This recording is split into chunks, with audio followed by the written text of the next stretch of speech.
ಪ್ರಜೆಗಳಾದ ನಾವು ಭಾರತವನ್ನು ಸಾರ್ವಭೌಮ ಸಮಾಜವಾದಿ ಜಾತ್ಯತೀತ ಪ್ರಜಾಸತ್ತಾತ್ಮಕ ಗಣರಾಜ್ಯವನ್ನಾಗಿ ರೂಪಿಸುವುದಕ್ಕಾಗಿ ಭಾರತದ ಎಲ್ಲಾ ಪ್ರಜೆಗಳಿಗೆ ಸಾಮಾಜಿಕ ಆರ್ಥಿಕ ಮತ್ತು ರಾಜಕೀಯ ನ್ಯಾಯವನ್ನು ವಿಚಾರ ಅಭಿವ್ಯಕ್ತಿ ನಂಬಿಕೆ ಧರ್ಮ ಮತ್ತು ಉಪಾಸನೆಯ ಸ್ವಾತಂತ್ರ್ಯವನ್ನು ಸ್ಥಾನಮಾನ ಮತ್ತು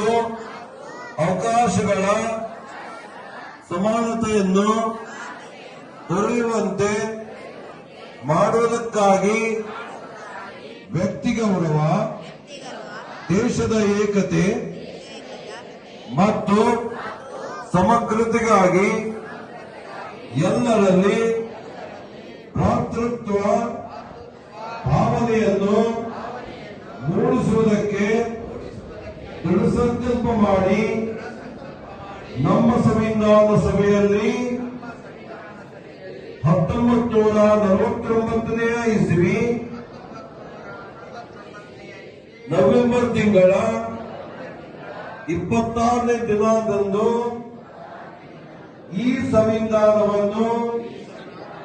ನಮಗೆ ನಾವೇ ಅರ್ಪಿಸಿಕೊಂಡು ಅಂಗೀಕರಿಸಿ ಶಾಸನವಾಗಿ ವಿಧಿಸಿಕೊಂಡಿದ್ದೇವೆ. ಈಗ